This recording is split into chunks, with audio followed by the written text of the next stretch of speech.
Brighton Boozers is a talk based around a famous book, Brighton in the Olden Times, published in 1892, and it was written by John George Bishop, who was the editor of the Brighton Herald. He's a well-informed man who knew a great deal about the town and its history, and one of the chapters in the book was on Brighton's historic inns and taverns.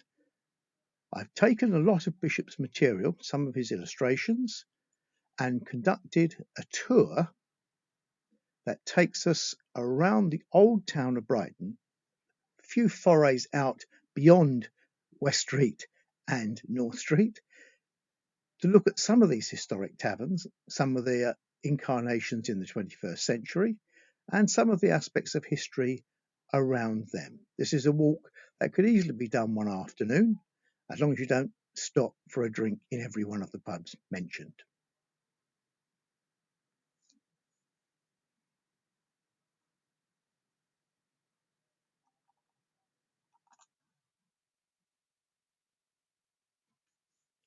Pubs in Brighton cover a wide field. There are those that appeal to younger people, those that are for people who prefer backstreet boozers, and there are others which have a lovely historical air about them and which certainly appeal to locals and visitors alike. And the two extremes of these, I suppose, can be seen on the King's Road arches, often referred to as the Lower Promenade. And at one end of the promenade, we have the Fortune of War, which is a good old-fashioned boozer, quite raucous, especially when the tourists are here, and a weekend in the summer absolutely packed out.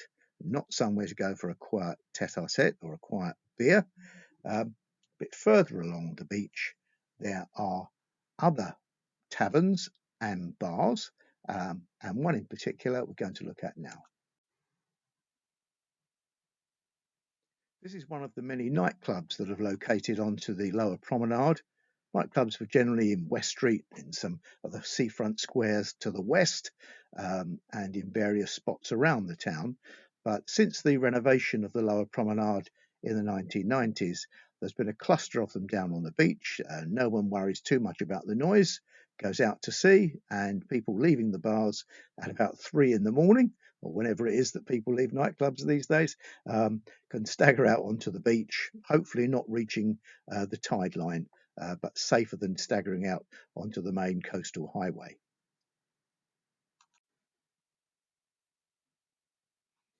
If we go a long way back into history to look from the earliest taverns in Brighton, it's going to be a bit of a fruitless search because there has been considerable coastal erosion.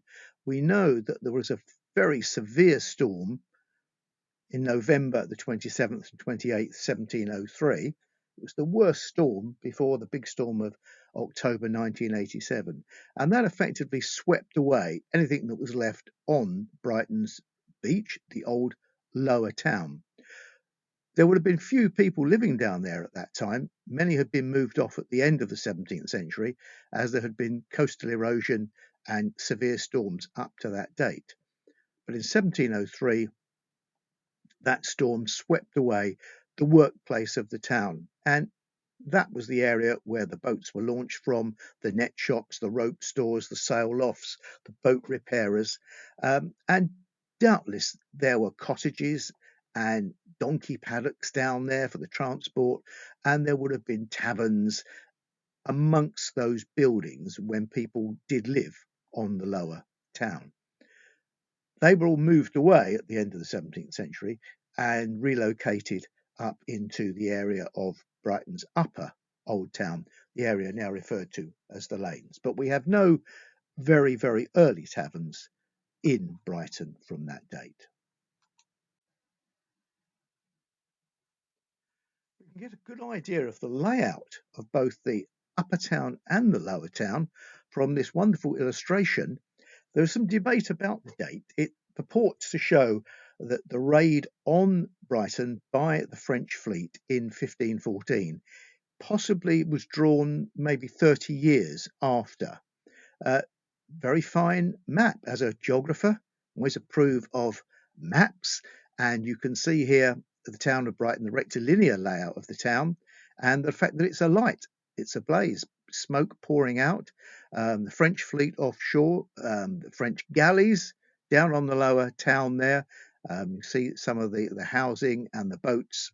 You also notice away on the left-hand side to the west, a small collection of boats on the beach and a street above it.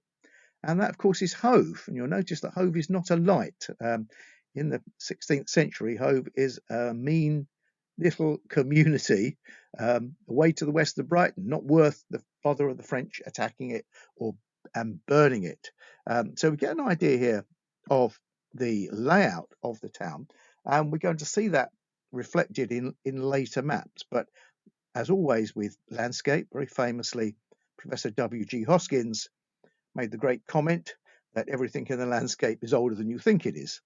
And that's true with Brighton street layout.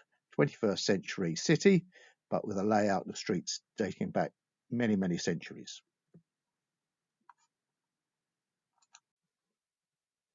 We move on well over 200 years after that previous map. We've got a more detailed map of the town here, and rather strangely for a map, it's accurately dated, the 1st of May 1773. As a person who uses a great many historic maps, it's always difficult getting an accurate date. The moment you put a date on a map, it's out of date. This is actually drawn on the back of a personal letter. If you're trying to read the writing, particularly at the top of the map, you might have difficulty. It's actually upside down. Maps in the past did not have the convention of the sea being at the south of a Brighton map and the Downs being at the northern side of a Brighton map. That's a relatively modern convention.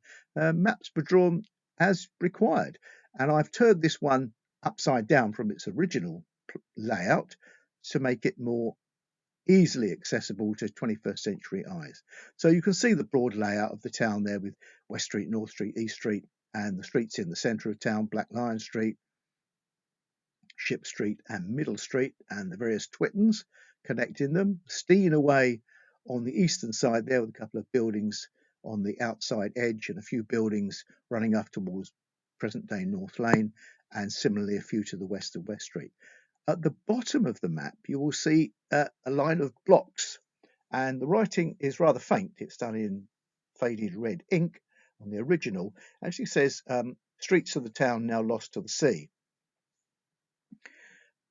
In 1773, the cartographer would have had to find an extremely old person who knew the layout of the streets that have been lost to the sea. This is conjecture, but it was near enough to the time for people to realise there had been a lower town.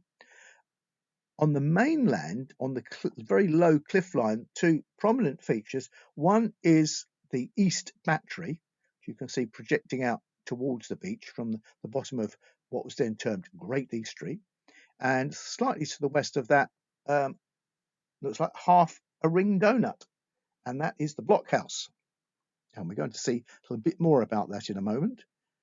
The reason I've shown you this map in some detail is because we're going to navigate our way around Brighton using this. We're going to work our way westwards along the seafront, going to go up West Street, back down eastwards through the lanes down towards East Street, back into North Street, and then finish up over near the Steyning.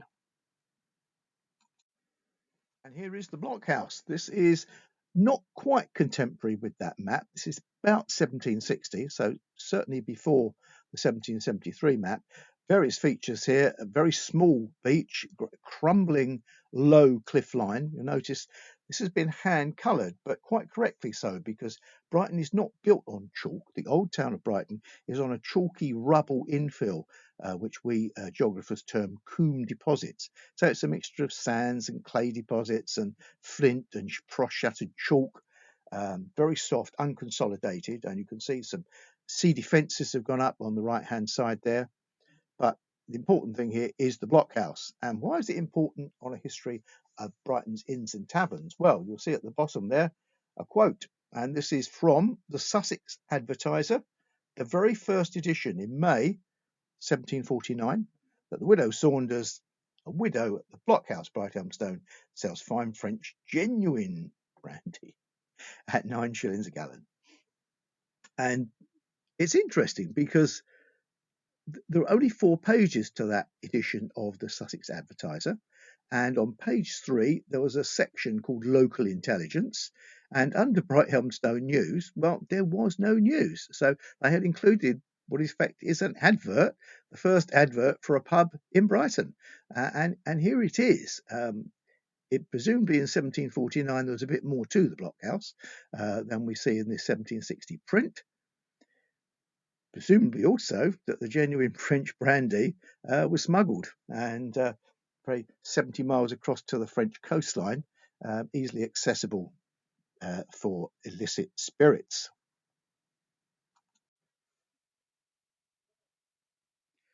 This 19th century postcard view of the beach sums up all you need to know about the pubs in Brighton, that they really cater for 2 groups of people.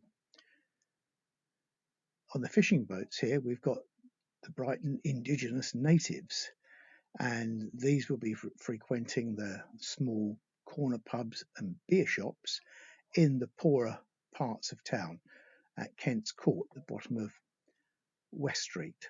One fishing community was located there. Around the streets in Essex Street, Hereford Street, behind the seafront houses along the East Cliff, another fishing community there. Poor quarters. On the beach also you can see people lounging, ladies, gentlemen, children, and these may be wealthy residents, more likely wealthy visitors if they're sitting on the beach, and they're going to be frequenting a different type of hostelry altogether. And we're going to see both sorts of those throughout this trip.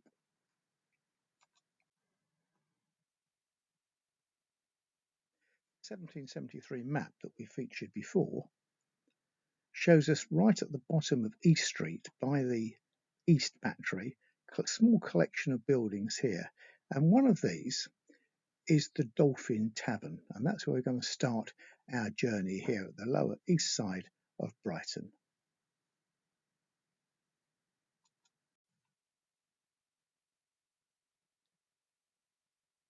The site we believe the Dolphin Tavern was located at has changed considerably since the 18th century.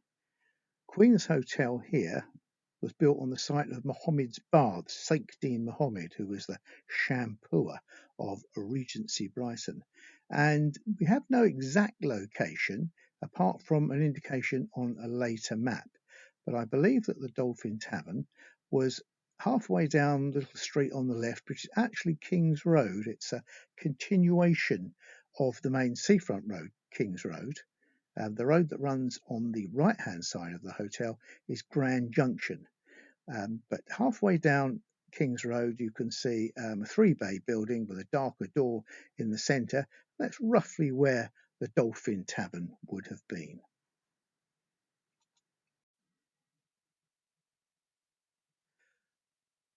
John George Bishop's quote concerning the Dolphin, you can see here that it was a popular house with the fishermen because bottom of East Street was a fishing community, and probably with the soldiers too. The guardhouse of the cavalry was within a door or 2 of it.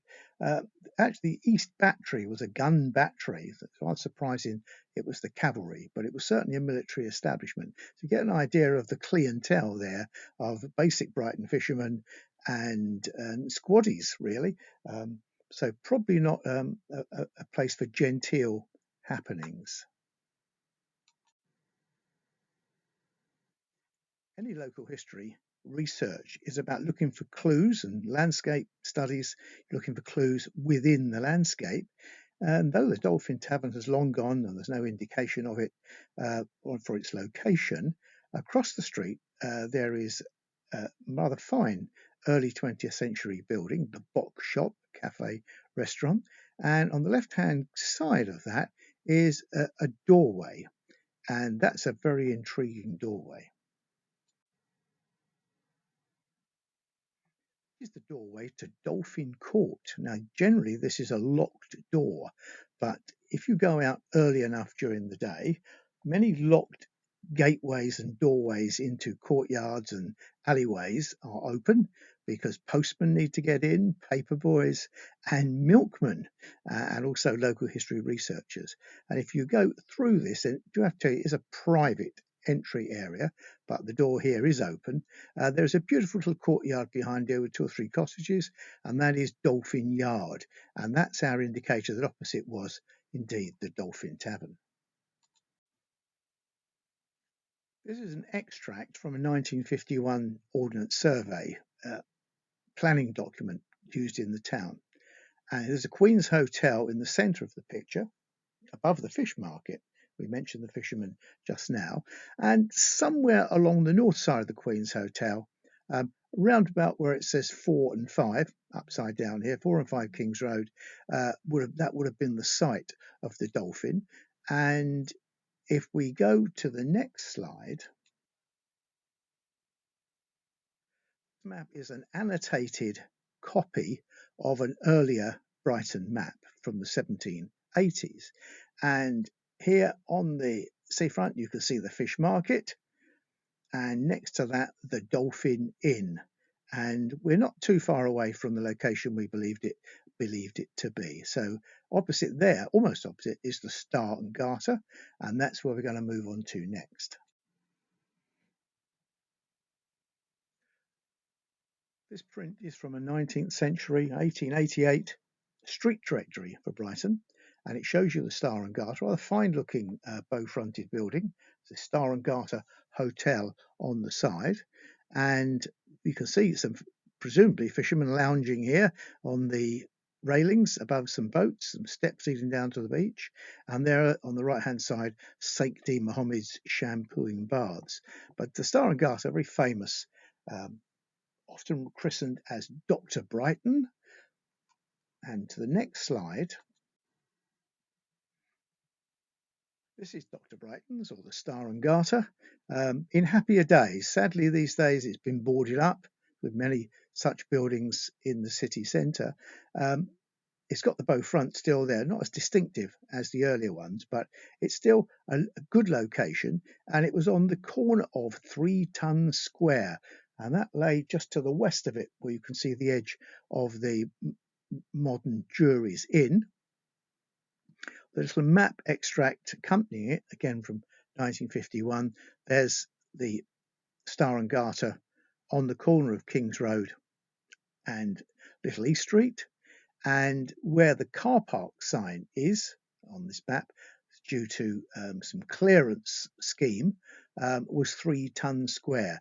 This was a very low end of town. Remember, East Street and Little East Street, they are the east end of town, and the east end of British cities are generally the poorer end. That's because the wind is blowing in from the Atlantic up the channel, bringing with it fresh air. So the western side of a community gets fresh air, and the smoke, smells and smuts created by those people get blown eastwards. If you've got money, you live to the west. No money, you live in the east. And so this was a rather mean dwellings area. And as well as the Star and Garter, there were 3 taverns, the 3 Tons, the Gun and the Little Castle. And Bishop did not have a high opinion of any of these. Carrying on westwards, the ground rises very slightly, coming out of the dip of Pool Valley to the highest point on Brighton seafront, which is outside the Old Ship Hotel. South of here, there would have been the location of that blockhouse that we saw. That was on the high point. That's the end of the long ridge that runs down from Dyke Road. Now, this is the 19th century frontage, because an earlier frontage would have been in Ship Street itself round to the side. So that the street that is in shade there is Ship Street, and the earlier entrance, because in Brighton, as in many seaside communities, very few doorways faced the ocean. They were always protected from the worst of the weather by opening into a side street. And if we look at the next slide, this is an illustration from John George Bishop's Brighton in the Olden Times. As it says here, the original front of the Old Ship Hotel. which you still can see. Another nice little story that Bishop associated with it, that the Coronation Jubilee Sports Day being held on the level involved a great deal of drinking, as he says here, the Customs House officers being then on the level, and the smugglers took full advantage of this to walk up through the town with 30 kegs of Hollands, a form of gin. From this 1875 Ordnance Survey map extract, you can see the old ship on the corner of Ship Street, with the new ship almost opposite. And the new ship was an interesting building because the old ship is still there, has been changed a great deal, but the new ship has changed enormously, and we'll see that in the next image. You can see from this image of the new ship, 1928 advertisement, a long building with some bowed windows, not going the full length of the building, 3 stories, and it says in Bishop's book that this was where one of the coach offices from as early as 1741, so it's quite early on in its life as a resort. There is much debate about when Brighton starts being a resort. There is a letter dated 1736 by the Reverend Clerk of Buxted, who writes back home saying that he's come to Brighton to see the doctors, and he's actually sitting on the beach enjoying the sun and looking at the fishermen. So around about that period, we're starting out as a seaside resort. Rather nicely, a bit later in 1805, you can see here, Mr. Balcombe won a vast sum of money, a 16th share of a £20,000 lottery. He was the landlord.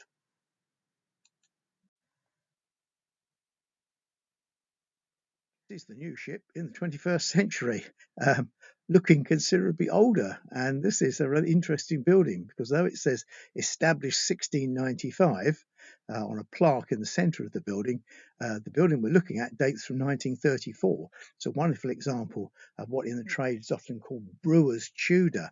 And you can see the patterned brickwork and the carved barge boards, minstrel's gallery, gargoyles, all manner of wonderful bits of coloured glass, some escutcheons on there.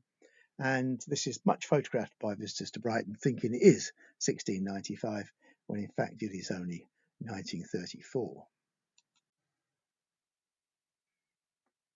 You can see from this 1951 map extract that the site of the new ship, Hennike's, as it was termed, it's now the Hotel du Vin. But if you come round from Hennike's back onto the seafront, work your way along to the bottom of Middle Street, turn into Middle Street, and you'll see it says there Sea House Hotel, public house, and a block of buildings to the south of it. Now, this is a very interesting site in terms of tavern history, because the renaming of the tavern that was here charts Brighton's history.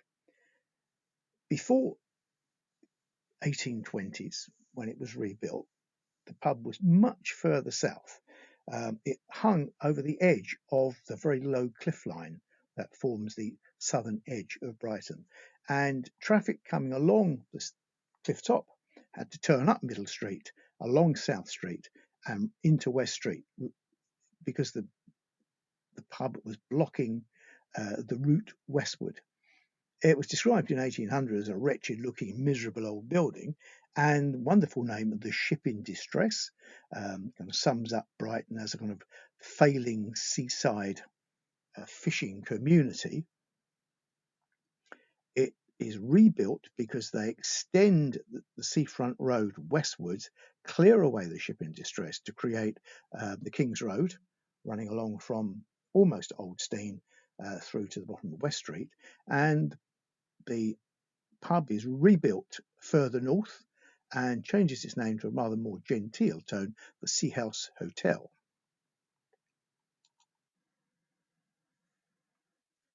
And we can see that in this picture. It's been rebuilt, it's further back. Rather fine looking building. Mr. Ellis was the owner. There was a sign which presumably didn't go back to the Sea House, that was part of the old Ship in Distress. Again, Bishop was a great collector of the doggerel that went with many Brighton taverns. Pray lend a hand ere ships aground, by danger wearing compass round. So that sums up the ship in distress. Sea House Hotel, much more genteel. This is Brighton as an up-and-coming resort. This picture is from 1833.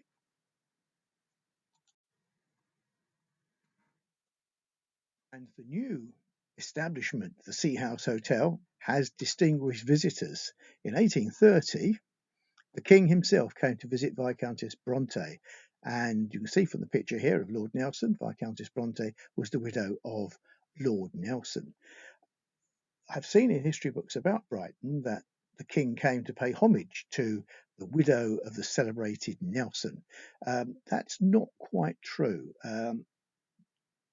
At her marriage to Lord Nelson, um, Viscountess Bronte was the daughter of a planter at Nevis in the West Indies, and both her brother and her father had died of tropical diseases. So when she married Nelson, there was no one to give her away.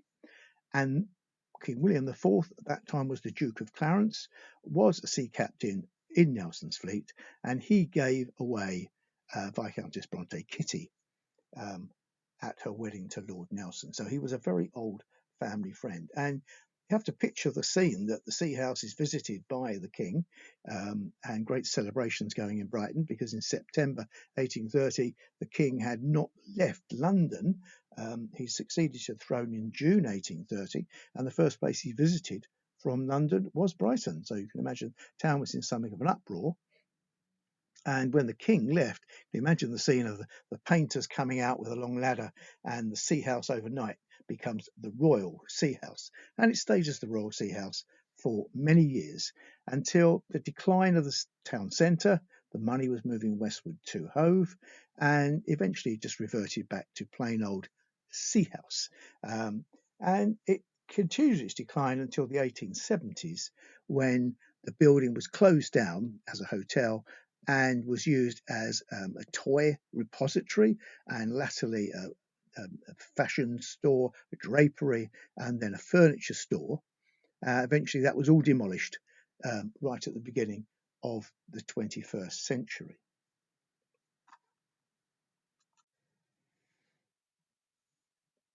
This is the Sea House, slightly different view of it from that earlier 1830s picture. This is from the 1850s. It looks almost as if it's gained a floor, but you can see how prominent it was on the seafront. And in fact, until its decline after the middle of the 19th century, it was one of the top 3 hotels in the town.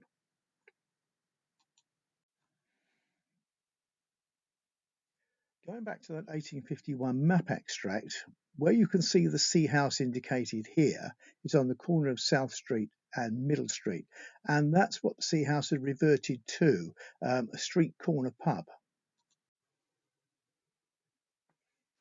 Here is the Sea House towards the end of its days. This is 1971.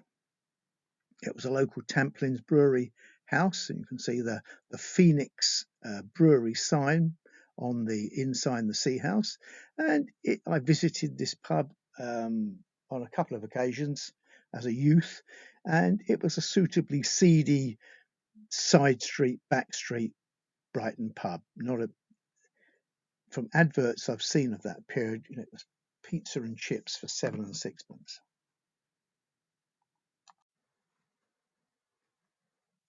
Site of the original Sea House Hotel is not at all distinguished today.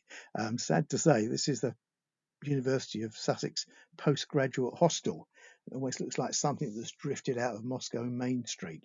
They could have done much better and should have done. If we continue up Middle Street a short distance, we come to a much more pleasing view, and that is a pub currently called the Hop Poles, and a rather nice sign on the edge of the Twitten there with a couple of chaps on stilts, the actual hop pickers. And this was, until 21st century, the Spotted Dog. And as Bishop noted, this also was a popular soldier's house, being frequented by troops of the South Gloucester Militia, which basically means they all came from Bristol. So again, Brighton is a big military town, royal family living here. The French only 70 miles away, middle of a major war. Um, it was a garrison community.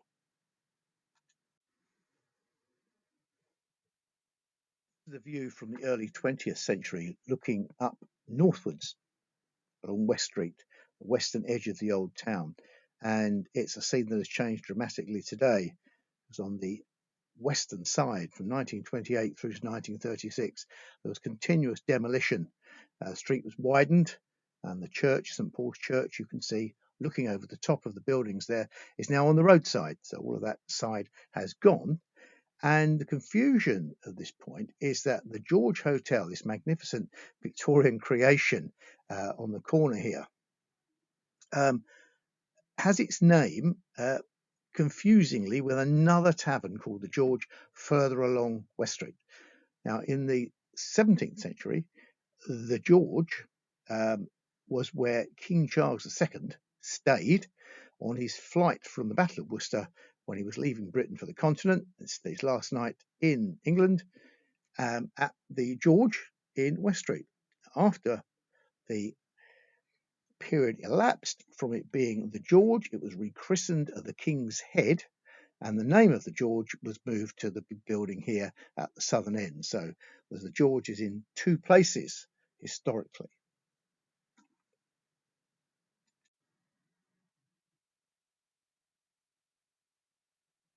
This 1875 Ordnance Survey map takes us away from the pub at the bottom of Middle Street on the junction of South Street, the old Sea House, seen there on the bottom right-hand corner.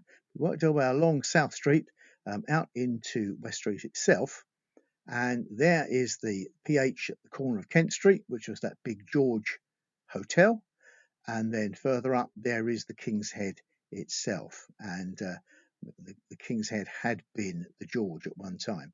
To the west of it is the West Street Brewery, and that was at the southern end of a very poor area, Kent's Court. You see Kent Street at the bottom here. Kent was a local builder, and this area had degenerated by the early 20th century into one of the very poor areas of Brighton.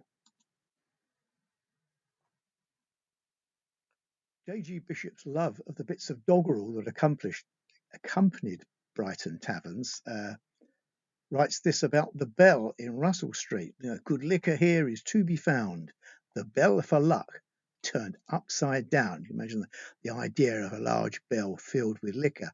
And the Bell was located in one of the many narrow side streets. You can see St Paul's Church indicated on the lower right hand side of the map image, and behind it a whole series of courtyards. Kent's Court particular was a very poor area, Bodle's Court, Russell Place, and Downs Court. It was incredibly run down, progressively demolished in the 20s and 30s. Eventually was cleared for both the Brighton Centre and the Churchill Square developments. The Bell pub, later the Lord Nelson, was west of the church. If you follow from the church westward along Russell Place and almost on the corner of Russell Place, that was the Bell. So this was a tavern serving the one of the poorest bits of Brighton. Boise Street runs off West Street. We're looking westwards towards West Street, the far end of the view, and the Half Moon was on the corner, on the north west corner of Boise Street, and Bishop notes that a low public house in summertime thronged with gypsies and beggars. And those of you who know West Street in Brighton will know that almost any hour of the day and certainly of the night, the whole area seems to be full of gypsies and beggars. Further north at West Street, it's a very different type of public house, and this is a pub which changed its name frequently. It's just some of the names it's been over the last 100 years or more, and it was in the 1825 report here used for meetings of the building workers friendly societies, and the host round about that time was John Richard Pendrell. And a nice link here with the King's Head pub further down. Descendant of Richard Pendrell, who gave shelter to Charles II after his defeat at Worcester. And Molly Malone's here was the bosun when I was a young blade about town, a bit of a rough house, but a very, very ornate pub. And one of a whole series that ran down Queen's Road from the station, down West Street to the seafront, which were really intended to capture Londoners on their way down to the beach. So they're very gaudy, completely over the top pubs. These were not side street boozers as the Bell would have been, but these were for a specific market.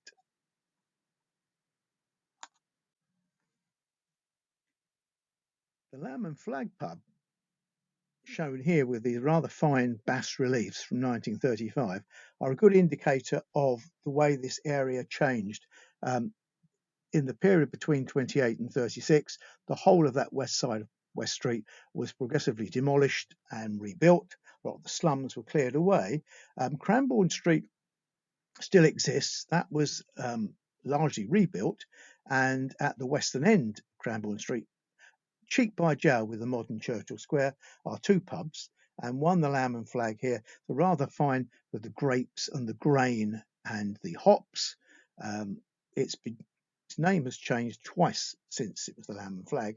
I've lost track now what it is.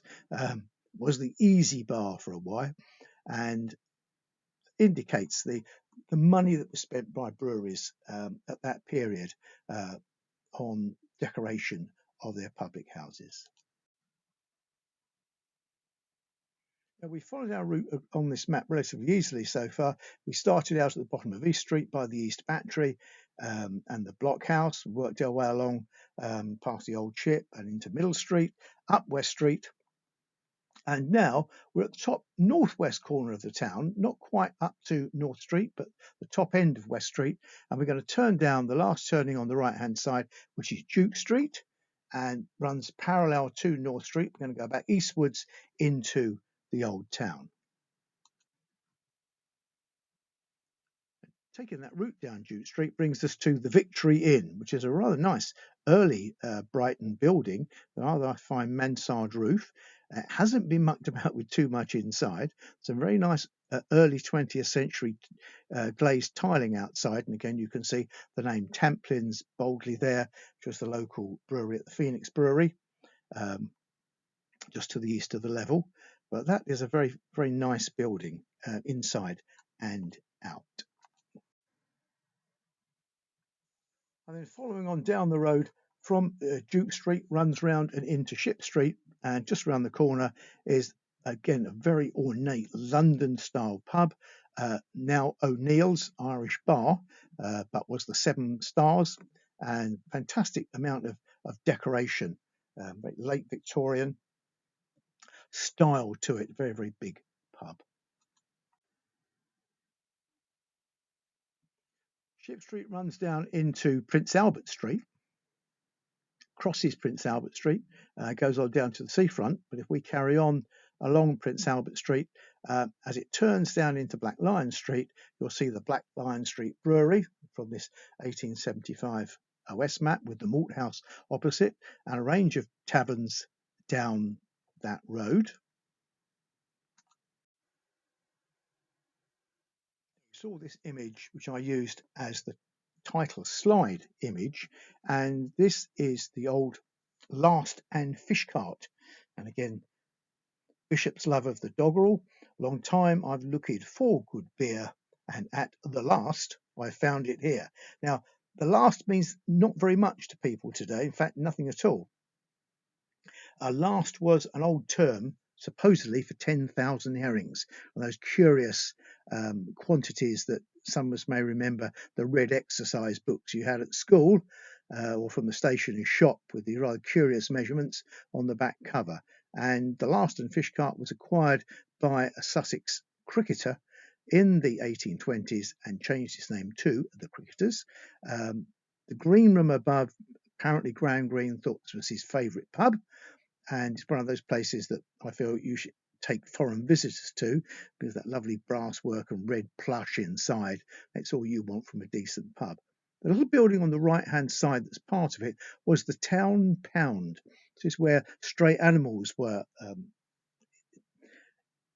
corralled into until they were claimed by the owners. And last used apparently in 1888, drunken shepherd coming down from Brighton station missed the area of the slaughterhouses. The sheep ended up in the lanes of Brighton and they were corralled into the building there. There couldn't have been many sheep. It's not a very big yard in there, but it's a very fine building. On the left-hand side is a building which is interesting because it's a complete fake to what it should be.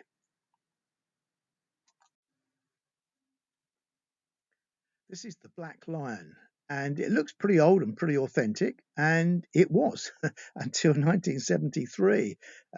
It was the oldest building in Brighton, which wasn't St Nicholas Church, and St Nicholas Church is not very old. Most of it was 90% of it was rebuilt in 1854.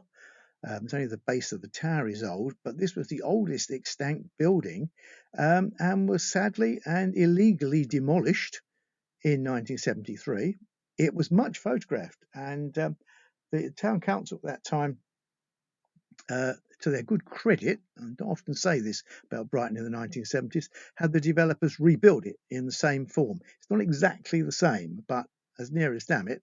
And again, it fools a lot of visitors. You can see at the top there the Black Lion, which is the symbol of Flanders, and the Black Lion and the brewery which was adjacent to it was named from Derek Carver, the Huguenot Flemish refugee who came to Brighton for sanctuary after persecution on the continent, and sadly was then taken up under the orders of Queen Mary. And Sir Edward Gage from Fell Place, prominent Catholic, had him burnt at the stake at Lewes, one of the celebrated Lewes martyrs. Now, this isn't the original pub. This was the office that went with the brewery next door. The pub was further down the street, but it's taken on the name of the Black Lion, and it makes a very nice piece of urban landscape. But on the left-hand side of the cobbled wall, you can see a plaque, and next time you're there, do have a read of that. It tells you it was, in fact, a reconstruction. This is what the building looked like originally. This is from Sussex County Magazine of 1949, when it's being used as a furniture store. And here is the office. And you can see the Black Lion up there and the hoist up here and the warehouse next to it. The maltings were opposite and the pub was further down the street. Again, returning to that 1875 OS map, the Cricketers pub is at the top of the Black Lion Street. There's the Black Lion Street Brewery, Malt House opposite, and the Black Lion pub is just to the south of that. Further south still, the opposite side of the road, is another public house. And this was a fine building. This was the Thatched House Inn, rather like, again, Tamplin's wonderful lettering there, and presumably had been thatched at one time. It had an entryway here, which was not a door. It led through into bars on either side, but you can actually go through this door and run down a passage and come out in the street behind, which was Market Street. We're now down in the heart of the lanes, and from Market Street we can walk through into Meeting House Lane, and Meeting House Lane takes us past the Friends Meeting House, but it doesn't refer to that meeting house. The Meeting House Lane runs down to an earlier meeting house, and that's the building on the left here. In true Brighton style, it is now the Font Pub, but in fact it was the Elim Foursquare Gospel Tabernacle, but had been built as the Presbyterians' meeting house in an original form in 1688. This is an 1820s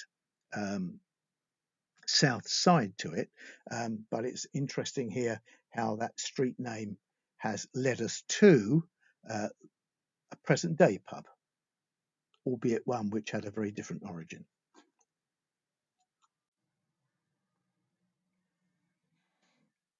Now we return to that rather fine 1773 map, and we've come down into the area of the Nab, or Brighton Place, sometimes referred to. This is Market Street running up here, and here is the Nab and the various Twittons running from it.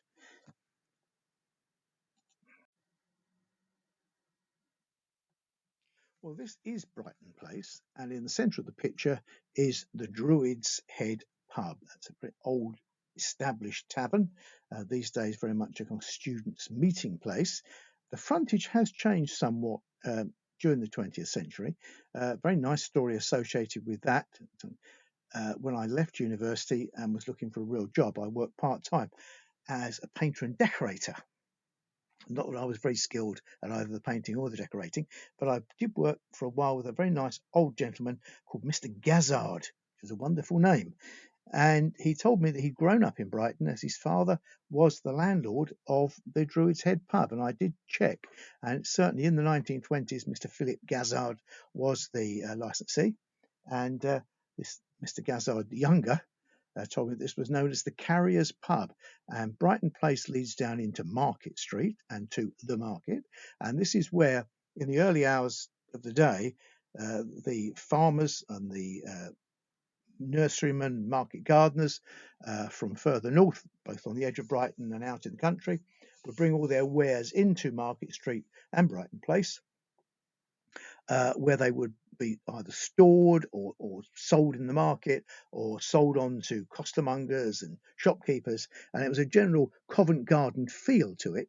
And many of the carriers would put their head down for an hour or so in Mr. Gazzard's pub, sleeping on the floor, sometimes sleeping with the younger Mr. Gazzard in his bed before they got back on their horse and cart and went off to points north to go and collect some more cabbages, potatoes, and what have you. So lovely image there of a very different Brighton to we see today. If you go down the Twitton, almost opposite the Druid's Head, takes you down past the Sussex Arms, previous the Spread Eagle, as it was one time, rather a nice, rather plain on the outside, but lots of brasswork on the inside, and runs down to a little square that on the western side of East Street. Doesn't have a name, it's just numbered as part of East Street.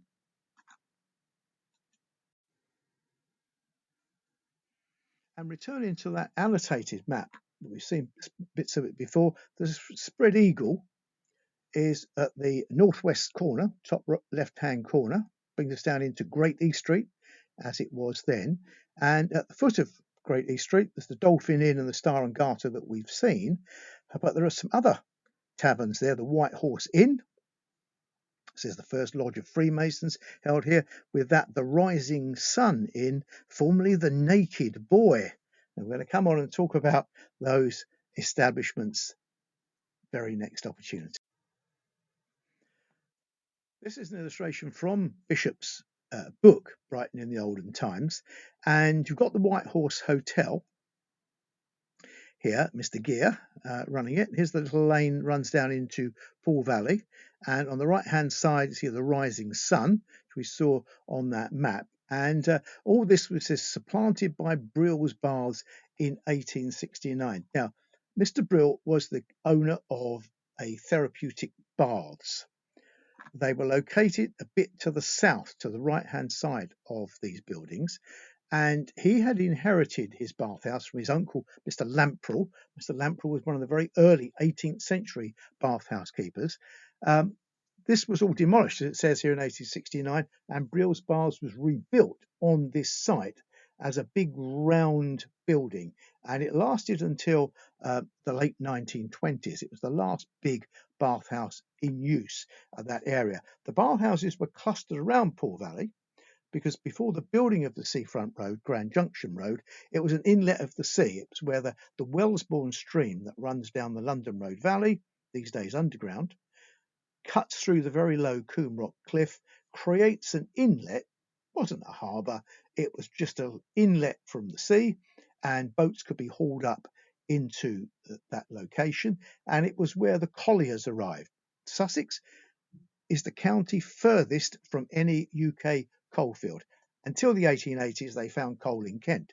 But for most of history, the nearest coalfield to Brighton It's at Nuneaton in Warwickshire, or rather was at Nuneaton in Warwickshire. And of course, before railways, impossible to get coal from there. So coal came down from the Tyne area, and the colliers' boats would pull up into the creek behind to unload their cargo. Now, that naked boy that was mentioned earlier on, so fickle is our English nation, I would be clothed if I knew the fashion. And this was accompanied by an ensign of a naked boy with a bolt of cloth strategically placed across his body, and the small child holding a big pair of tailor's shears. And it's a kind of statement on Brighton being a fashion conscious place. Now, the naked boy, the rising sun, the white horse were all swept away, and Brill's Baths was built in 1869, demolished in 1928, and in its place arose this rather fine building. Don't have to be an architectural historian to spot an old cinema, and this was the ABC, Associated British Cinemas, Savoy, a luxury grand cinema, closed down in the 21st century and has now been a succession of large, cheap restaurants. This picture, it was Days all-you-can-eat Chinese restaurant. But that was the site of the later Brill's Baths.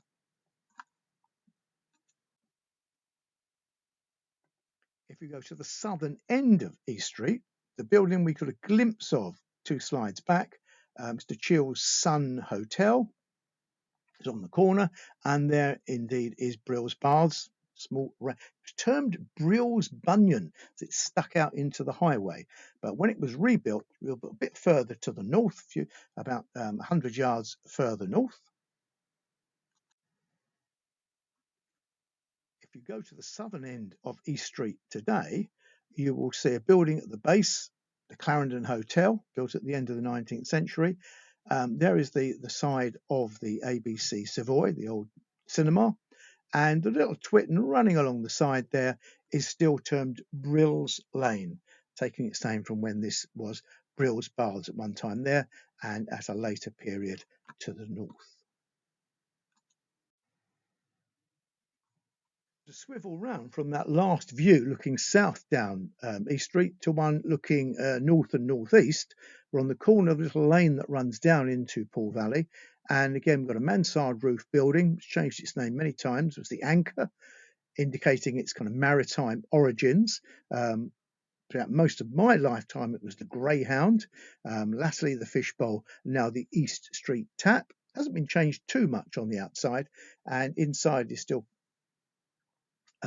not a select bar, but it's interesting, and certainly from the rooms above, some nice views across to the backs of older buildings.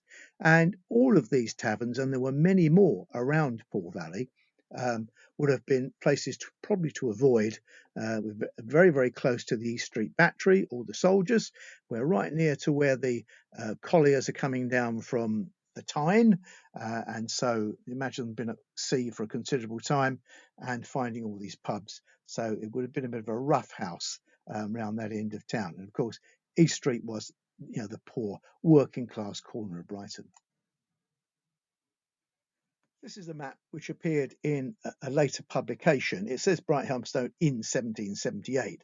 They've adapted a 1778 map for a later edition. But interesting that you see Brighton before it bursts out of the block of streets of the old town. And we've worked our way along the seafront, up West Street, through the middle of the lanes, down into the base of East Street. So we've completed the circle.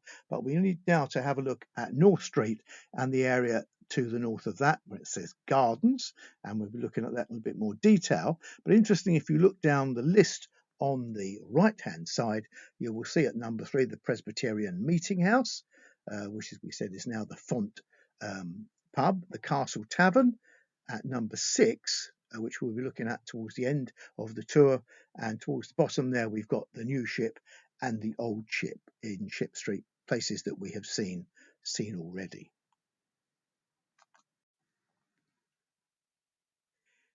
In North Street, there's been a great many changes, particularly in the 20th century, with road widening, on the northern side, but this is the south side, backing onto the lanes. And one of the many taverns that were in North Street, which was one of the principal carriageways into town, until late in the 18th century, the main road into Brighton came over the downs on the western side of Brighton, and carriages came down North Street from St Nicholas Church down to the old Steyning. And the Coach and Horses, fine looking building here, at one time in the 19th century was run by Billy Catlin, who was the beadle, and one of his responsibilities was to impound stray animals in the streets. And problem was, Mr. Catlin was very, very, very short-sighted, and he had reports that there were animals loose in the street, and he went out and shot a large dog, which he thought was a goat. And forever after that, he was chased around by small children, bleating and barring at him and taking the name of Billy Goat Catlin. Now, of interest to myself as a historical geographer is the location of the Coach and Horses, because in historical geography, there is a standard method of looking at a landscape, and that is to look for elements of continuity and elements of change, because all landscape has continuity, all landscape has change. And if you take that as a guiding principle, you don't go too far long. So here we've got the Coach and Horses, as is early in the 20th century. But if we progress to the present day, well, this is what we see in the 21st century, that the Coach and Horses is the Brighton one-stop travel shop. So there's a nice example of that principle. Short distance away from the one-stop travel is the great building, the Clarence Hotel, built as the New Inn in 1783. And Bishop notes here that he'd seen from the Lewis Journal, 1785, a coffee house and tavern has just been opened in North Street, a thing never before attempted in Brighton. Bearing in mind the number of coffee houses in Brighton now, slightly ironic, but look at the size of that building. This is being built at a time when Brighton is booming, and those rooms are there, as it says here, apartments for gentlemen and families. Huge number of bricks involved in that, the timbering involved, the glass, and then having built it, all the maintenance got to be done, the laundry maids, the cleaners, the kitchen staff, the stable boys, the boots, the doorman, great need for workers. And so Brighton grows by people flooding into the town to work in these service industries. Now, thankfully, that building is still there. It doesn't look quite like that today. This is a not too old picture of the Clarence. These days, sadly, boarded up. There was a rather nasty murder in there last year, and it's been boarded up ever since. It was used by down and outs, but it's a very nice looking building. You can still see the carriage entrance there on the right hand side, and a lovely doorway with the balcony above, and awaiting some type of change of use. And right to the top of North Street, the lovely 19th century coloured postcard view here, looking down North Street with the clock tower on the left. Now, the clock tower and the buildings around it was an area known as Durham and Petty France. And Durham and Petty France was one of the town's 4 big slum areas. It was a real rabbit warren. It was a Dickensian rookery. And it was cleared away, partly cleared away in 1845 when they constructed Queen's Road down from the station to link up with West Street. But on that corner, looking down West Street, were a couple of old Brighton taverns. One of these 2 taverns was the White Lion. As Bishop notes, the first house in the town, old wagons and coaches coming by the London Road to Steyning could stop at. Now, the London Road could come down over Mill Hill, coming down from Steyning, but more likely they came to Patcham, to Preston, and then across the hillside to what is now the Seven Dials, and came down Dyke Road. But certainly North Street was awash with eating houses and taverns, inns and lodging houses and hotels. White Line was favoured by fishermen because it faced immediately down West Street, so you could have a drink in the pub and keep an eye on the state of the sea. Again, from the annotated map, from the 18th century map with later annotations, you've got the White Lion here, and it's looking straight down West Street. There's a road coming down past St Nicholas, and adjacent to it is the Unicorn Inn, which it says here dates from 1750.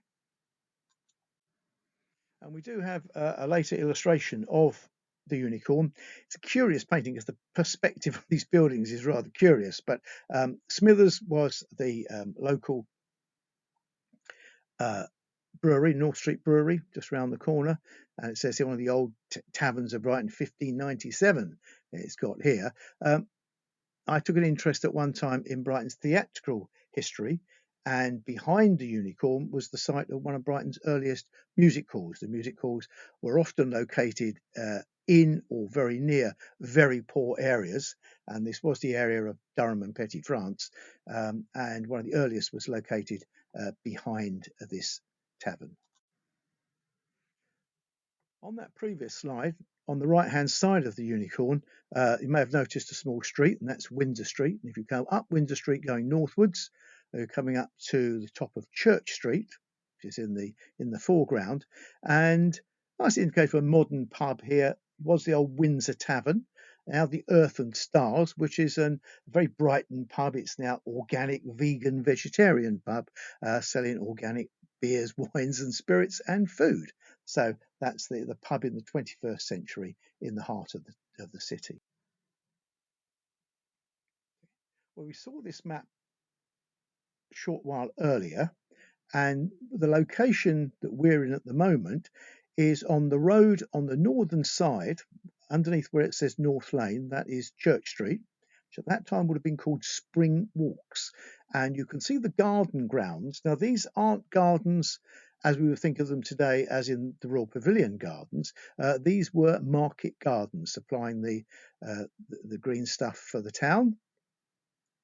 And Windsor Street is on the western side of that. So where you see Beards Lane running through, that is now Eyre Street. And just to the east of that would be the Windsor Street and the tavern we saw. So we're going to walk right down Church Street, heading eastwards, going down towards the bottom. And just before we get to the base of Church Street, we come past a rather fine looking. Look at the map on the right-hand side. You will see towards the top of the map, so that's the western side of it, the present new road with Messrs. Furner's Garden. Now, the Furner's brothers had market gardens around Brighton. As all market gardens, they moved quite frequently. And Furner's Brother Garden was sold off in 1803, and they built New Road through the garden. But up on the corner of Furner's Gardens, junction of Bond Street and Church Street, you see on the map it says formerly Spring Walks. So that top right-hand corner of the map, the building there is the building on the left-hand side, the William IV. Now, William IV pub, but originally the Gardener's Arms. It was located very close to the Furner's Brothers Garden. This was renovated a few years ago. They took away the 19th century, early 20th century rendering and revealed the older cobbled frontage underneath, which is rather nicely that they've left that.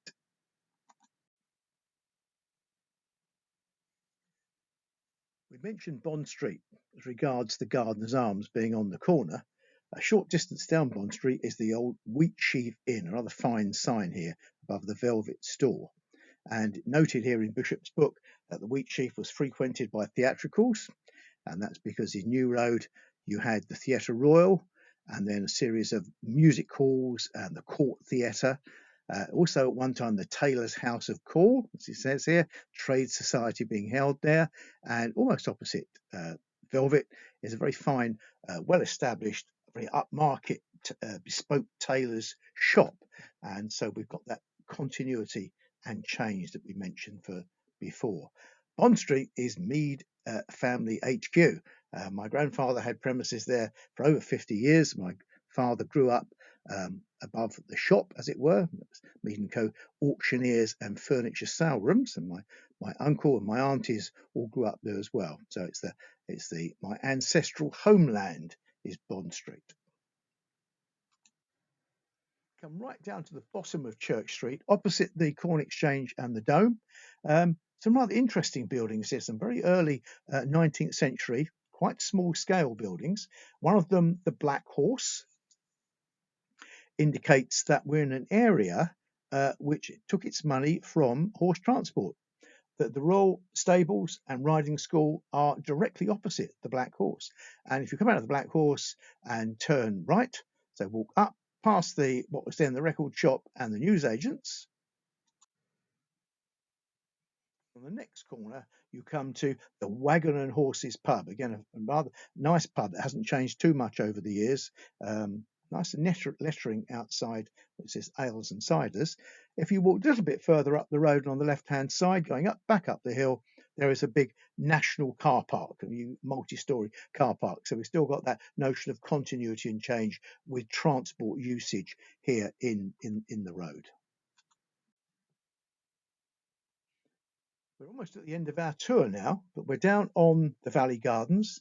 They are now termed the North Steyning enclosures. They would have been when this building was built. This is the King and Queen Hotel in the early 1930s, often known as the Farmers Pub, being on the edge of town and near to the grassy space of the unenclosed Steyning. It was where animals were stored before they went off to the Brighton slaughterhouses. It's where deals were done with the farmers, and it stayed as the Farmers Pub until the Saddlescombe farm was bought by a rich Quaker family of corn dealers from Catford in southeast London. And the Robinson family moved to Sussex in the 1860s. One branch moved to Iford in the Ouse Valley, and they are still there as Robinsons. The other part of the family moved to Saddlescombe, and the Quakers refused to do business dealing in animals or corn in a licensed house, and they were instrumental in establishing the Corn Exchange in what had been the riding school. Now, the building we're looking at here, although it's a very fine early 19th century building, was not to last much longer after this picture was taken. It was demolished and rebuilt. This is the building that replaced the former King and Queen. It's a very famously much photographed building in Brighton, much photographed by visitors who think it's very old. In fact, it was built in 1933. It's pure Brewer's Tudor. Working our way up from the base, we've got red brick and sandstone. We've got carved lintels and barge boards. We've got various kings and queens, a lion, a unicorn, some half timbering, leaded light windows, some escutcheons, everything you could possibly want there. And it's a very, very good example of that. Often seen out on suburban bypasses as a roadhouse. This is right down in the centre of town, still heavily used, mainly as a student's pub, but it's a very fine, fun building. We've almost come full circle back to where we started, and we're ending up here in Castle Square.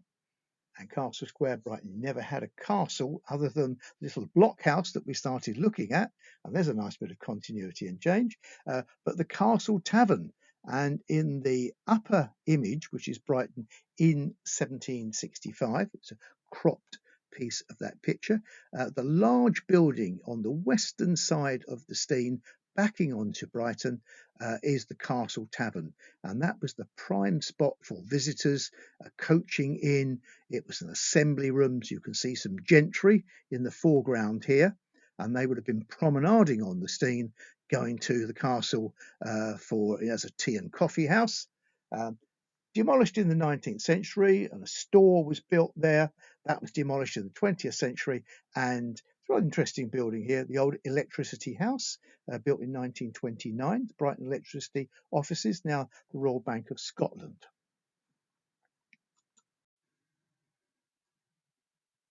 And here we have the castle as it was in 1814. The big building on the left was the assembly rooms, and that was demolished, either taken down in 1852, moved a mile or so westward to Upper North Street, where it was re-established as St. Stephen's Church.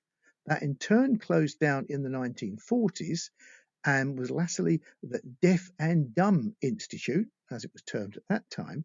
And in the 21st century, it is now the first base day centre and deals with people who unfortunately have nowhere to live. So the many street people of Brighton go there. It in effect is a soup kitchen. If you go inside, it is the most ornate soup kitchen anyone could ever wish to see. It's a Regency ballroom on the inside. Received some National Heritage Lottery money a few years ago to be renovated. It's a sumptuous building inside. It mentions here, Anthony from Bishop, about a lost tavern called the Fountain here, along with the castle itself. And there you can see the trio there. We've used this map several times before. We've traced our journey from the southern end by the East Battery, along the seafront, up West Street, down through the town into East Street, along North Street, out beyond the gardens, to the north of North Street, down Church Street, back down to the Steyning and to the castle tavern on the corner of North Street and the Steyning. This is a walk that any of you can do. It would take you an afternoon, long afternoon, to stroll around. A little bit hilly because it is Brighton, but it's a well worth looking around, seeing what you can see and tying up the history of Brighton with its drinking places. Thank you.